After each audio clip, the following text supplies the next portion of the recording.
गोवा। आज जब भी कोई गोवा की बात करता है तो मन में एक मनोरम छवि बस जाती है।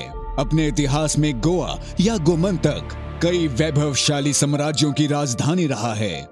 गोवा एक समृद्ध प्रांत हुआ करता था। विभिन्न व्यवसाय और व्यापार यहाँ फूलते फलते थे।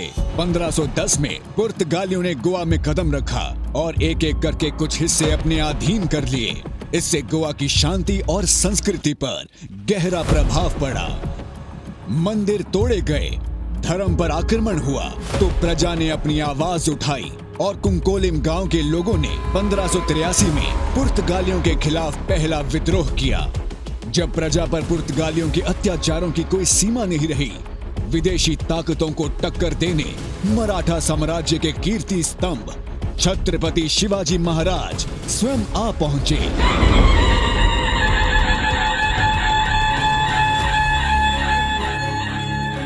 छत्रपति शिवाजी महाराज और छत्रपति संभाजी महाराज की वीरता और युद्ध कौशल ने पुर्तगालियों के फैलते साम्राज्य को गोवा में न सिर्फ सीमित रखा और सांत एस्तर फोर्ट और मुरगांव जैसे कई विशेष किले और गढ़ भी अपने अधीन कर लिए। ऐसी शौर्य और कुशलता उनके वंशजों ने भी दिखाई और पुर्तगालियों को सदैव चुनौती देते रहे। पिंटो क्रांति, राणे विद्रोह और भी कई प्रयास होते रहे जिन्होंने सदा ही पुर्तगालियों को अशांत ही रखा। 1928 में गोवा राष्ट्रीयता के जनक टीबी कुन्हा ने गोवा कांग्रेस कमेटी की स्थापना कर गोवा स्वतंत्रता के लिए सत्याग्रह का मार्ग खोला। पुर्तगाली प्रधानमंत्री साल्जार ने अपने निर्देशों एक्टो कॉलोनियल से गोवा की प्रजा की हर आजादी दबा रखी थी। बिना पुर्तगालियों की मंजूरी के कोई भी कार्य करना दंडनीय अपराध था। ऐसे हालात में डॉक्टर राम मनोहर लोहिया ने 18 जून 1946 को मडगांव अखाड़े लोहिया मैदान में हजारों की संख्या में आए लोगों को संबोधित करने ही लगे थे कि पुलिस ने उन्हें गिरफ्तार कर लिया। लेकिन यही उनकी सबसे बड़ी भूल बनी। इस गिरफ्तारी ने सुलगती चिंगारी को ऐसी हवा दी जिसने पूरे गोवा में आजादी की ललक जला डाली। जहां कई लोगों ने अहिंसा और सत्याग्रह का रास्ता चुना, वहीं आजाद गोमंतक दल के प्रभाकर सिनारी, विश्वनाथ लवंदे, प्रभाकर वैद्य, कुष्टोबा देसाई, बाड़ा राया मापारी जैसे युवाओं ने क्रांतिकारी मार्ग चुना।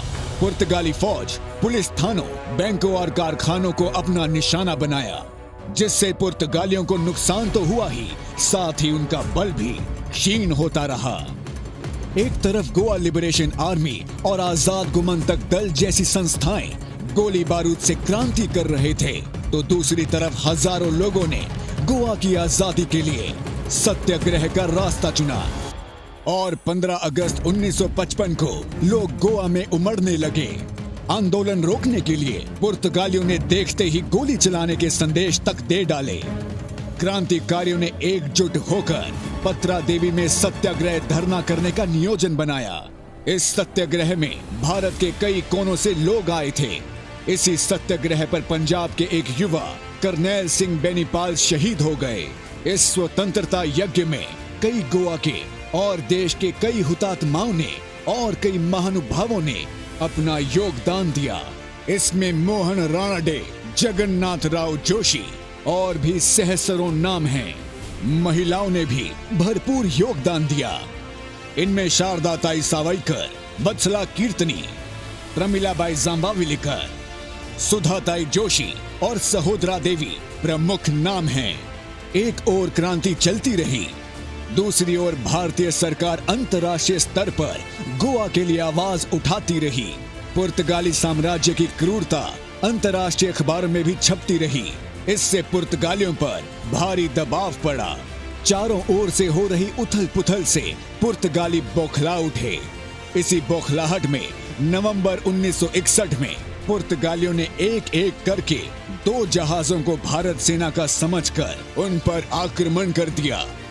यही पुर्तगालियों की आखिरी भूल साबित हुई। अंततः तत्कालीन रक्षा मंत्री श्री वी.के. कृष्ण मेनन के आदेश पर ऑपरेशन विजय नियोजित किया गया। 17 दिसंबर को गोवा पर भारतीय सेना ने कूच किया। जल सेना ने गोवा को घेर रखा था। हवाई सेना काल की तरह गोवा के आकाश में मंडरा रही थी। अपने आप को बचाने के लिए पुर्तगालियों ने गोवा के सारे सेतु जला डाले। परंतु भारतीय सेना ने गोवा पर वर्चस्व स्थापित कर पुर्तगालियों से घुटने टिकवा दिए। आखिरकार गोवा आजाद था और इस प्रकार 19 दिसंबर 1961 को गोवा भारत का अटूट अंग बना। धन्य है भारत और गोवा के स्वतंत्रता सेनानी, धन्य हैं भारत के सैनिक। आज इनके ही शौर्य का फल है जो गोवा के स्वच्छंद वातावरण में लोग अपने जीवन का आनंद ले सकते हैं। जय हिंद, जय गोवा।